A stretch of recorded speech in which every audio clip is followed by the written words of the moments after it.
Hey, everybody, and welcome to another episode of the Overlap Podcast with me, Sid Sexton, and my good friend Keith Kleins. Good afternoon, Keith. Good afternoon on the Sunday afternoon. This is rare for us. Sunday afternoon, special location. We try to, I guess we do that every once in a while. Is we'll shake it up a little bit. We'll even drive down the road. We've done that before. Yeah, thank God it was. Yeah. Yeah. I don't know that I'll ever forget.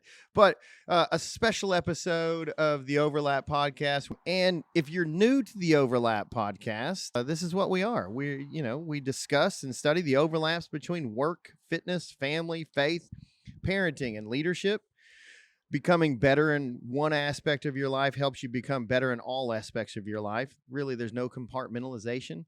And we simplify big business brilliance for small business leaders. That's kind of our niche, I guess, or what we're really trying to do with this podcast. And so today we got a different location. Hopefully our editors have done a good job of kind of editing out the background noise, but it's a beautiful day and we decided to just be outside. Yeah. And if you hear a few cars, get over it.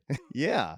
But we do appreciate you tuning in. We do. And we're looking at the bay right now. Yeah. And if you're not looking at the bay and you live on the Gulf Coast like we do, you probably should look at the bay more. Man, it just really is it is a gift to the area that we live in, and we are appreciating it today. So welcome to the Overlap Podcast. Today, we're really talking about everything rises and falls from leadership. You've heard that, right? Yeah. It's overdone. Let's get into it. It's one of those things where, it's been said enough, or it's been espoused or talked about enough that everyone kind of takes it as a throwaway statement. It's become cliche. Yeah, I think John Maxwell kind of. That's John Maxwell's. Yeah. That's John Maxwell's. It's definitely John Maxwell's. The funny thing about cliches are this: they're almost always true. Really, it is. You wouldn't really say it a bunch of times if it wasn't true. No.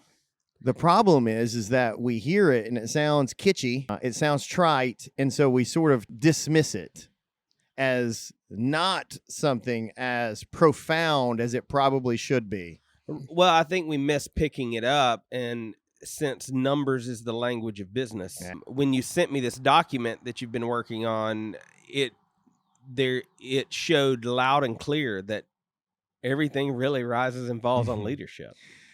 So I'll set us all up. So listener, here's the deal. I am in a eat my own cooking. We talk about coaching all the time. I have a coach. I have a mentor.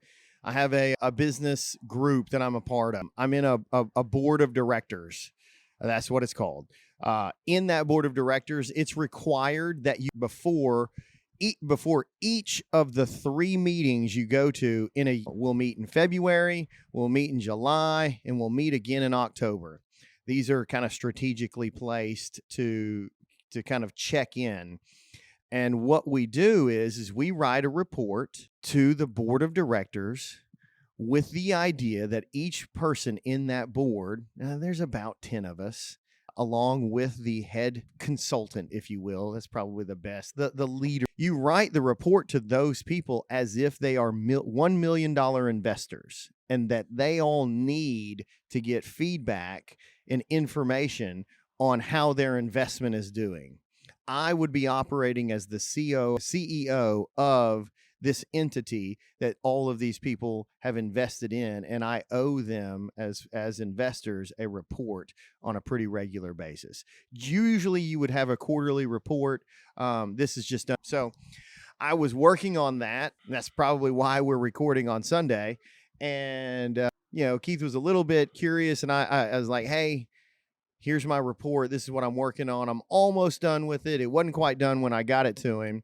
And he read that report, and lots of things stood out to him. And we decided to really talk about that. So the first thing that stood out to me is the amount of time that you took to do it. Yeah. And I clocked the time. It was a lot. Yeah. 30 plus hours. 30 correct? Plus hours. And so when is the last? You listening, you might think, oh my God, why would it take that long? It's pretty detailed. And so the first report I read that you did with this, I said the very same thing. Wow, this is detailed. And maybe I need to do a detailed deep dive into my business like this. Mm-hmm. And then what you said also about the million, that you look at it and look at others' report as $1 million investor. How often in our own business do we not even treat it like that? Right. That we are $1 million investors typically, Dude. and we don't treat the business like we are most of the time. Not only our lives, how Right. much in businesses, you know? Yeah, and so when you sent it to me, I the first thing that came to my mind is, and it never does, everything rises and falls on leadership, because you go through every segment of your business and you kept saying, we moved this person here, we moved this person out, we took the leadership team here and moved them around. And I kept saying, and then you could see as you were talking about that process, the way the money flowed in and out of your business around the leaders. And so that was really like eye-opening for me that, hey, everything is leadership oriented. It really is. Not one time in the report did you ever say my field workers were the cause. Yeah, no. Not one time in the report did you say our daily workers caused these issues. Yeah. No. It's not, man. They get direction from someone. Right. And so my question would be for the listeners is, who's your employees and team members getting direction from?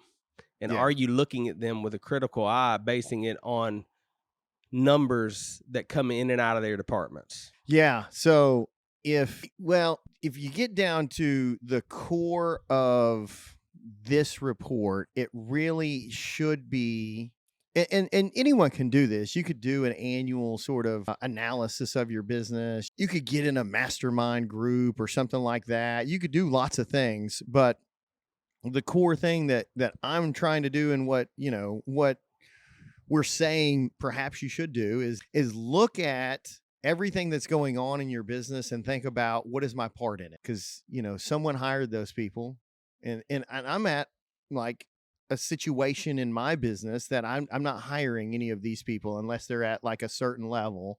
And that's not bragging. That's just what it is. So, and I'm not directly managing the field staff, and I'm not bragging about that. That just exactly is what it is. But the directives, the processes, the culture is all a responsibility of me. And I have to take a sober and analytical look at where we are right now and what is the gap between where we want to be. Where were we 6 months ago, and where are we now, and where did we miss? What assumptions did I take? What actions did I take to try to get us to where we were going? What worked, what didn't? All of those things, right? And I guess what I would ask you is how did you, when you started writing this, and because the descriptions on each section, you were very thorough in what went well and what didn't. Yeah. And how did you get to the place where you said, before the report, when you started putting the actions that you put in this report, how did you get to that place that you said, this got to be done? Was it someone from the outside that said, this has got to be done? Or did you know, hey, we've got to move these teams around?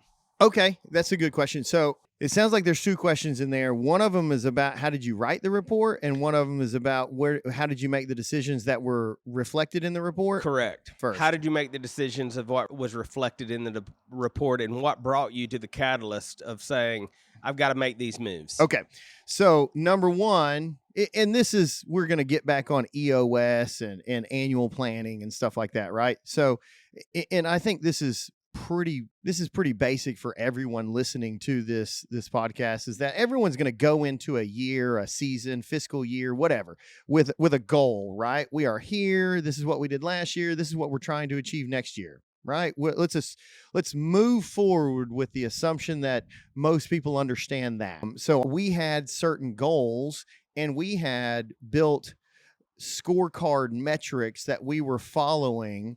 And those things were we weren't achieving those weekly, monthly, quarterly score metrics. And so the metrics are just there to allow you to ask questions sooner And so really I had a meeting with that same board in July that became pretty eye-opening, that I was trying to address problems within the organization with processes and systems, which Because you're a systems guy. well, and yeah, and that's kind of what I had been taught, right?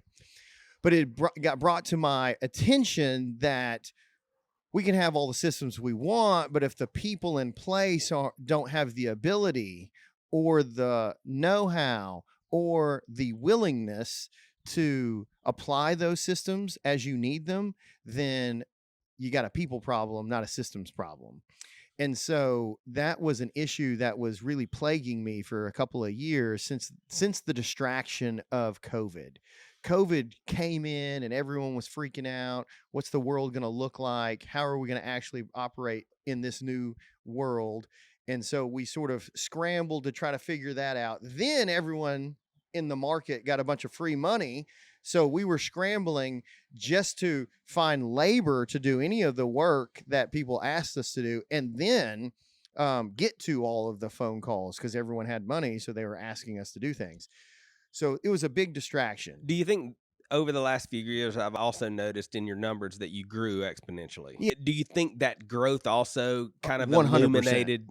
illuminated the weakness in the people problem? Yeah, I think so too, because growth is pressure to a shaky foundation. It starts to show up where the cracks are. How about that for a visualization? Yeah. You know, it shows where the cracks are and they become evident, even though you might have thought they were there. But once you apply a couple more $1 million of revenue and production, then it becomes a little evident.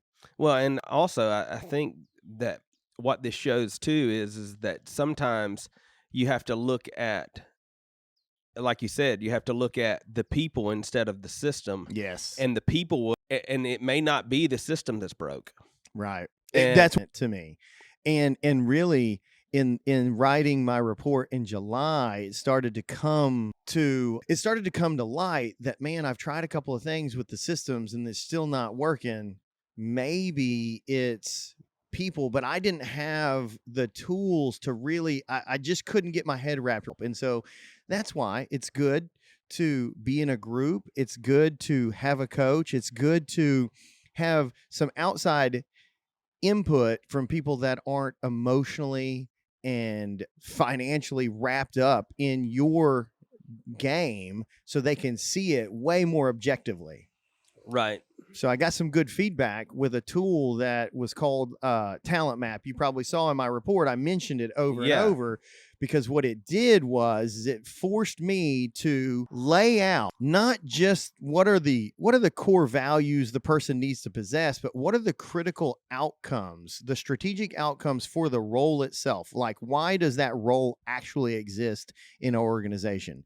Like, we're not going to hire Keith just because we like Keith and have him do a job and, you know, hope it works out. Like, the job itself is supposed to have an outcome.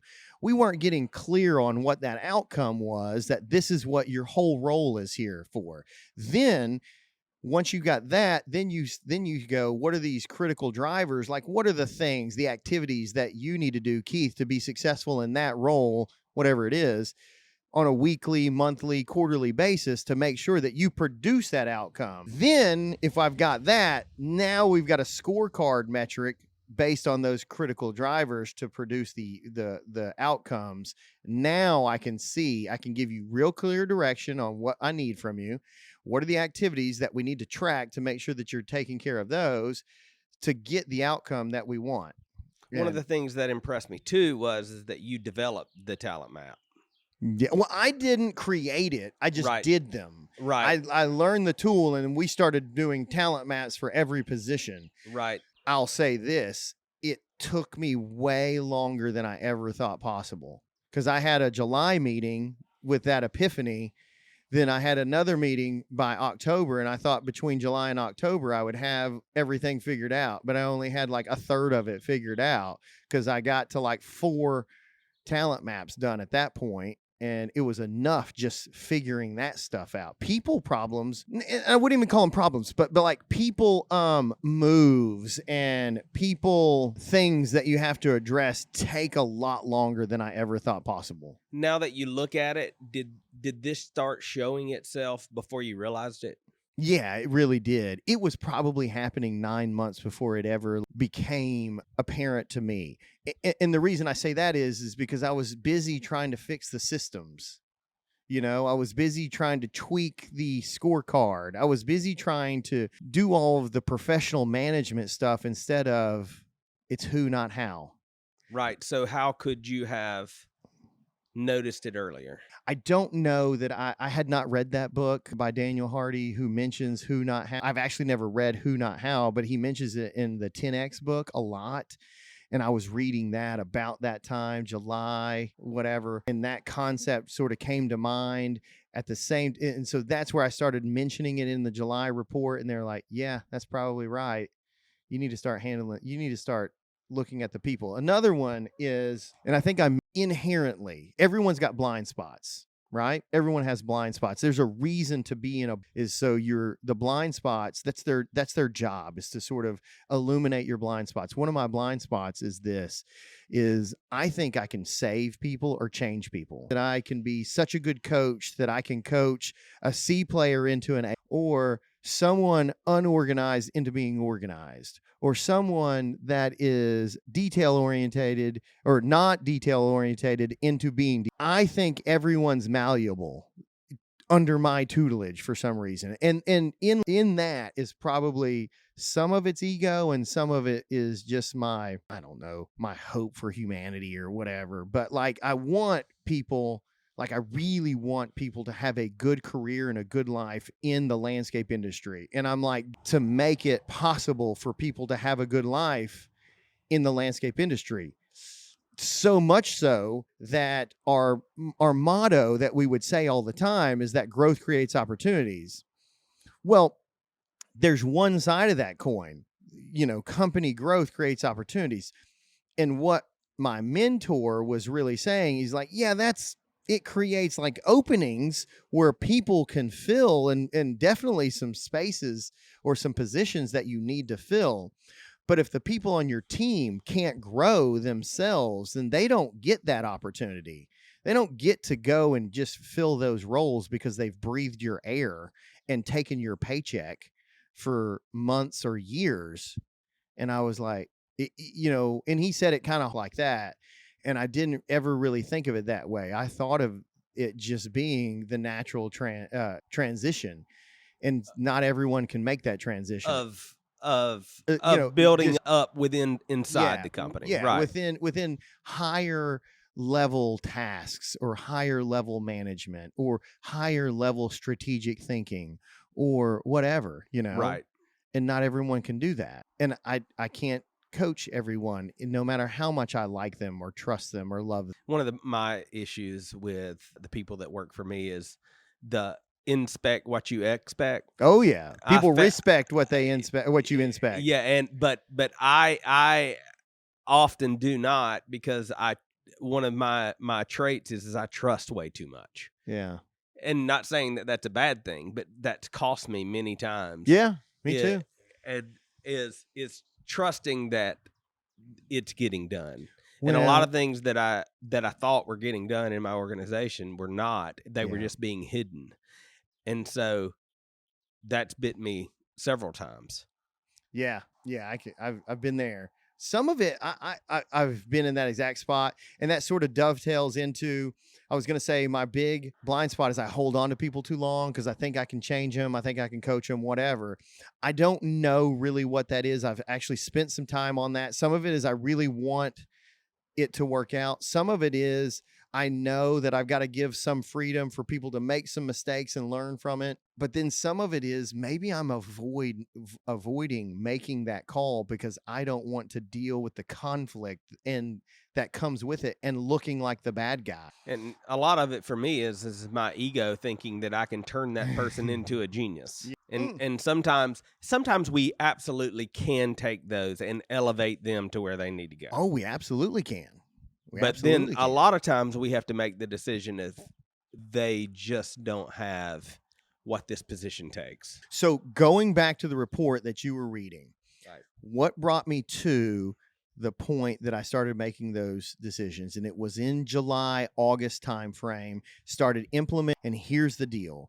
That thing gave me real clarity on what the critical outcomes were for those critical roles that I started with.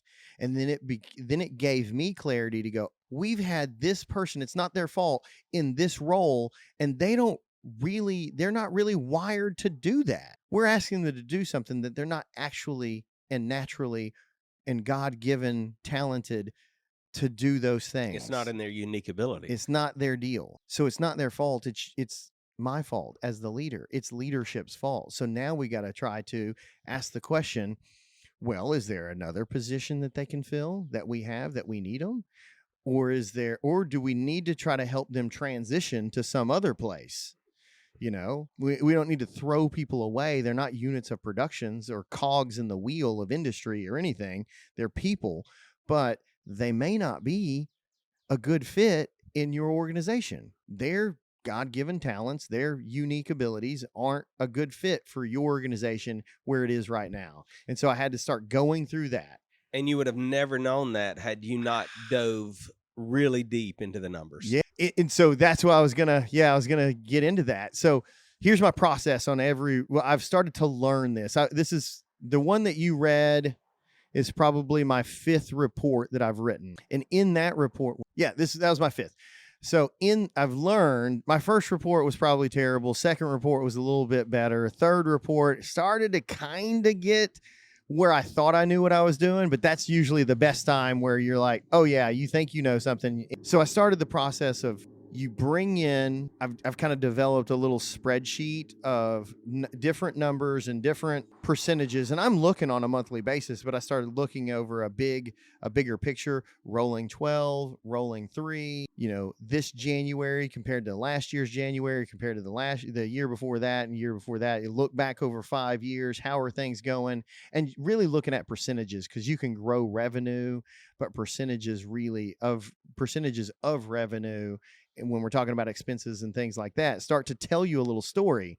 And if you break out departments and everything else, you can start to see these are the areas that you're not performing. These are the areas that you're having the biggest issue. Here's the budget. Here's why is that? You can start asking some real questions. So once you do that, you start, what are the questions I have based on the numbers?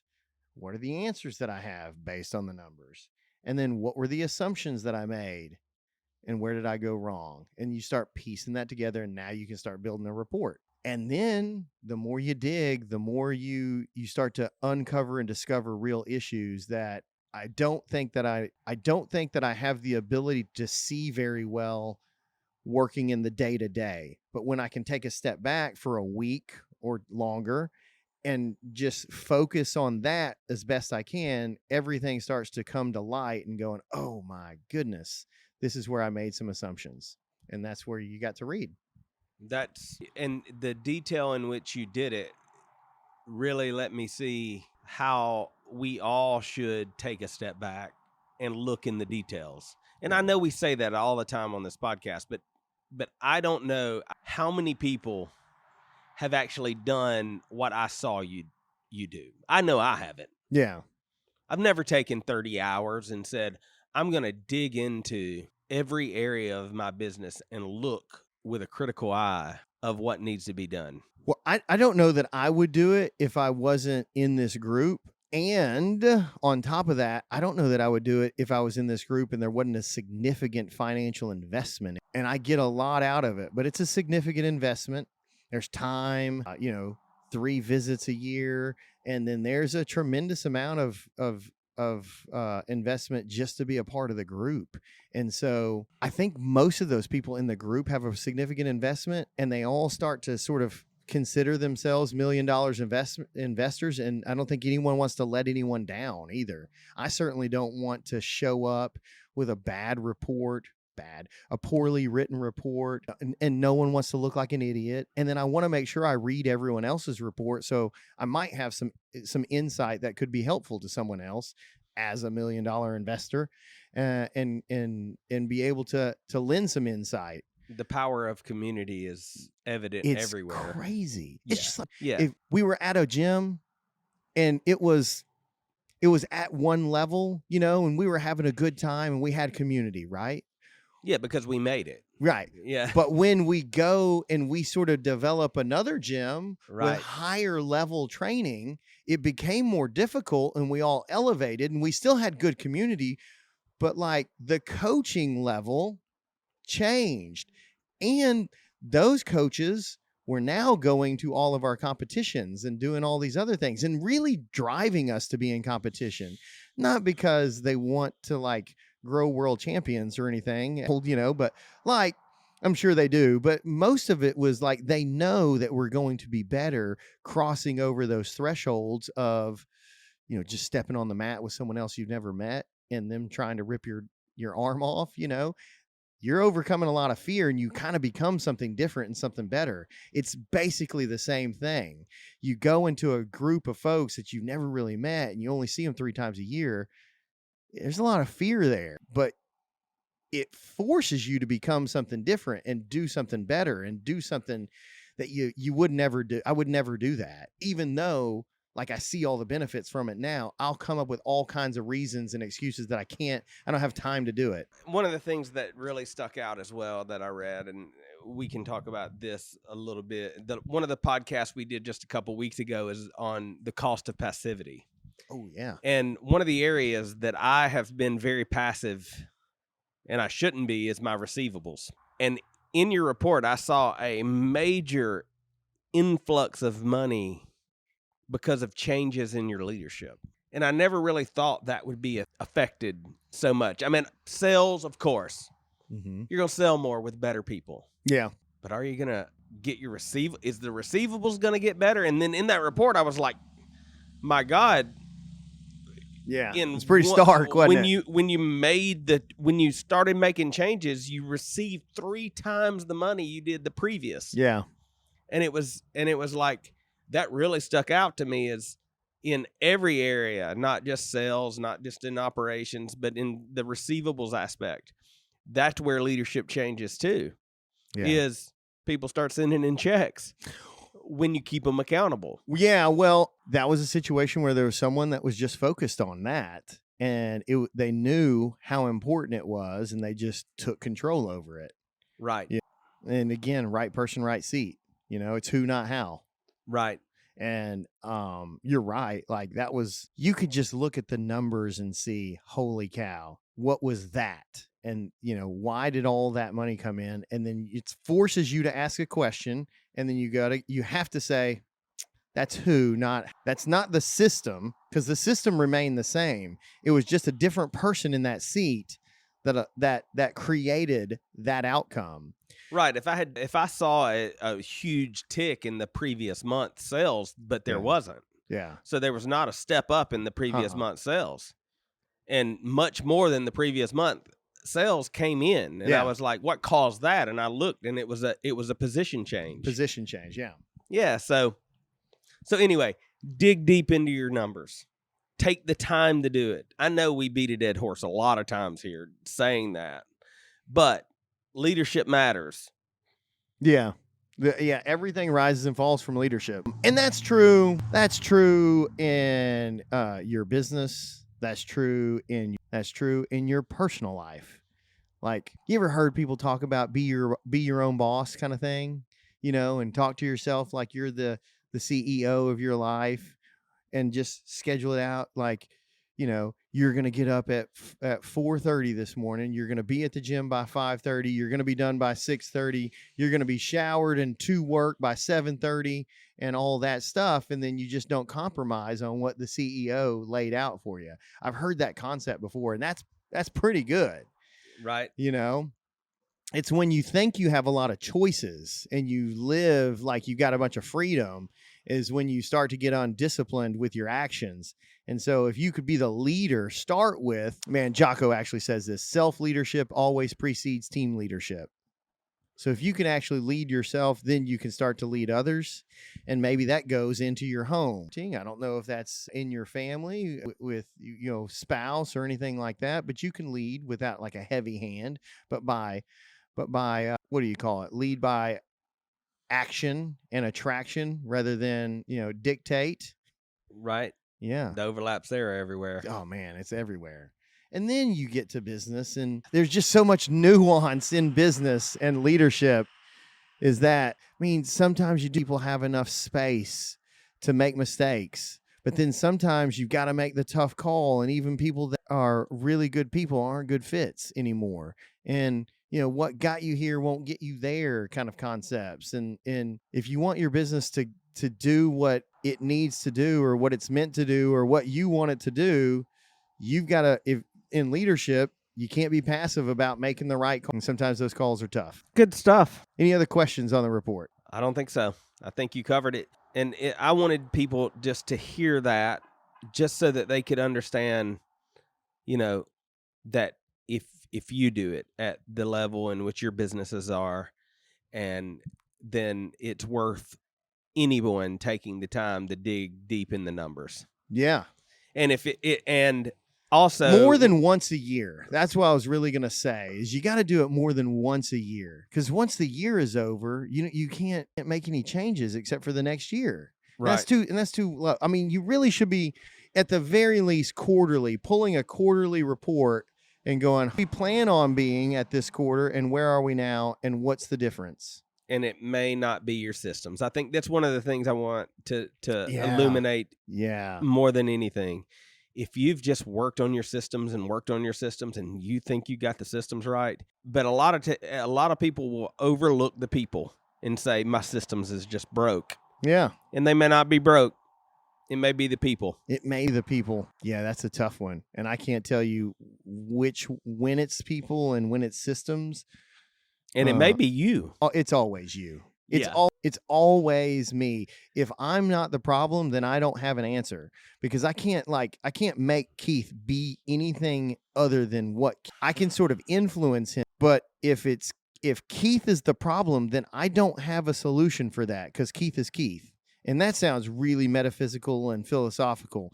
But if I'm the problem, where is my part in this? What can I do to make the change to give me the outcome, or give the company the outcome that we desire? Then I can start working on a solution. But if it's always Keith's fault, then I don't have a solution. I've got an excuse. I've got a whipping boy or something else. And that may make me feel better for a time, but it doesn't give me an outcome that I'm looking for. The obstacle is always the way. Good stuff. Yep, good stuff. So thanks for listening. Go check out our sponsors. There we go. Check out our sponsors. They have taken the time and the effort to make this podcast free and possible to all you. Please support them, and they would not be our sponsors, and we would not be promoting them if we didn't personally use their products and services. Everyone. Yeah, everyone. And hey, thank you, listeners, for listening and putting up with us for, is it 2+ years, 3+ years? 3 years. We're going on 3 years. Oh my God.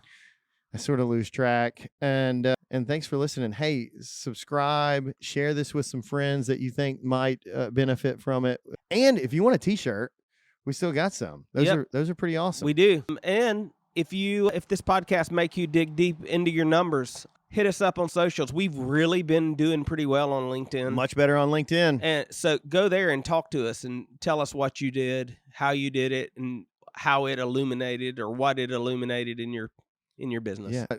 Don't ask me on Facebook, because I've been kicked off Facebook since Thanksgiving. Long story, but yeah, I don't even have access That's to that. okay. Facebook. Facebook. Well. All right. Well, cool. Thanks, guys. Peace. Was that good? That was good.